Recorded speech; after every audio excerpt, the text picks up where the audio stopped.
Friends, अपनी पिछली class में मैंने आपको बताया था कि अकारांत जो शब्द होते हैं वो पुल्लिंग में होते हैं और नपुंसक लिंग में होते हैं, स्त्रीलिंग शब्द नहीं होते हैं। तो एक हम अकारांत नपुंसक लिंग शब्द पुष्प देखते हैं। हमने पुल्लिंग अकारांत पुल्लिंग राम शब्द हमें पता है, रामः रामौ रामाः, रामम रामौ रामान, रामेण रामाभ्याम रामैः, चतुर्थी रामाय रामाभ्याम रामेभ्यः, पंचमी रामात् रामाभ्याम रामेभ्यः, षष्ठी रामस्य रामयोः रामाणां, सप्तमी रामे रामयोः रामेषु, संबोधनम हे रामौ हे रामाः। तो अब अकारांत नपुंसक लिंग शब्द पुष्प देख लेते हैं हम किस तरह से इसके विभक्तियां बनेंगी। तो कारक बहुवचन, कारक एकवचन द्विवचन बहुवचन हम लिख लेंगे। और प्रथमा है इसका पुष्पम पुष्पे पुष्पाणि। इसके पहले हमने बताया था कि यहाँ पे न नहीं आएगा, जैसे कि अकारांत पुल्लिंग शब्द में जब आता है एक वचन, बहुवचन का जो है उसमें पुष्पाणि नहीं आएगा, पुष्पाणि आएगा। इसी तरह से द्वितीया पुष्पम पुष्पे पुष्पाणि, तृतीया पुष्पेण पुष्पाभ्याम पुष्पैः, चतुर्थी पुष्पाय पुष्पाभ्याम पुष्पेभ्यः, पंचमी पुष्पात् पुष्पाभ्याम पुष्पेभ्यः, षष्ठी पुष्पस्य पुष्पयोः पुष्पाणाम, जैसे कि रामाणाम था वैसे ही षष्ठी में। इसी तरह से सप्तमी में पुष्पे पुष्पयोः पुष्पेषु, फिर संबोधनम हे पुष्पे हे पुष्पाणि। इसके लिए आपको कुछ छोटी सी टिप्पणी भी दी गई है कि निम्नलिखित अकारांत नपुंसकलिंग शब्दों की कारक रचना पुष्प शब्द के समान होगी।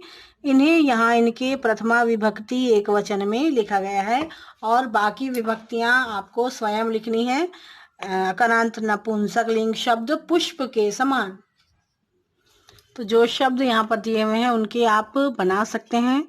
अकारांत नपुंसकलिंग पुष्प शब्द के समान ही विभक्तियां होंगी।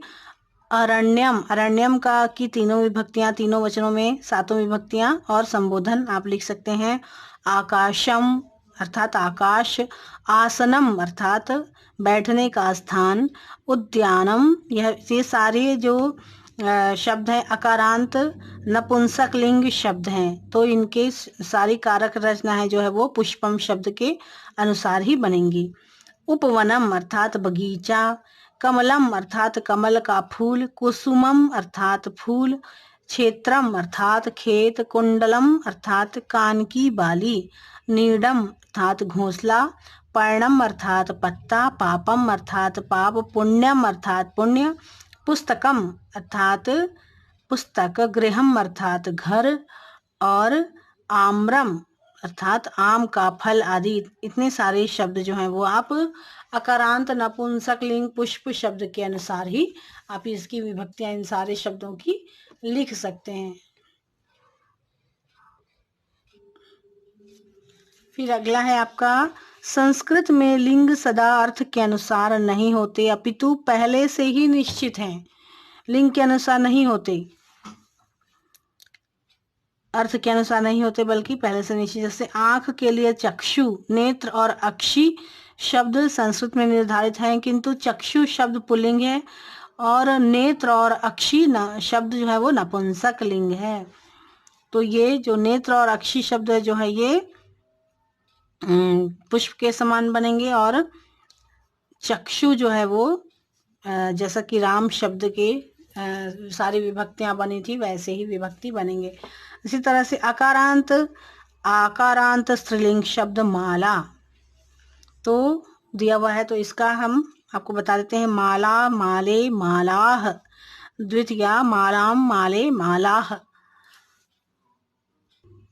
तृतीया है मालया, मालाभ्याम, मालाभिः, चतुर्थी मालायै, मालाभ्याम, मालाभ्यः, पंचमी मालायाः, मालाभ्याम, मालाभ्यः, षष्ठी मालायाः, मालयोः, मालानां, सप्तमी मालायां, मालयोः, मालासु, संबोधनम हे माले हे माले हे मालाः। फिर इसमें भी आपको कुछ रिस्ट्रिक्शन दिए हुए हैं, जैसे कि निम्नलिखित आकारांत शब्दों की कारक रचना माला शब्द के समान होती है। इन्हें यहाँ इनके प्रथमा विभक्ति के एक वचन के रूप में लिखा गया है और बाकी सारी जो विभक्तियां हैं वो आपको स्वयं बनानी है। आज्ञा, क्रीड़ा, आज्ञा जो है ये एक शब्द हुआ, क्रीड़ा अर्थात खेल, ज्योत्सना अर्थात चांदनी, क्षुधा अर्थात भूख, निशा अर्थात रात, प्रजा अर्थात प्रजा का मतलब तो आप जानते होंगे, नौका अर्थात नाव, लता अर्थात बेल और शाला या पाठशाला भी होगी, एक होगा एक शब्द रूप और शाला भी। तो इन सारे शब्दों को आपको अकारांत स्त्रीलिंग शब्द माला के अनुसार ही बनाना है।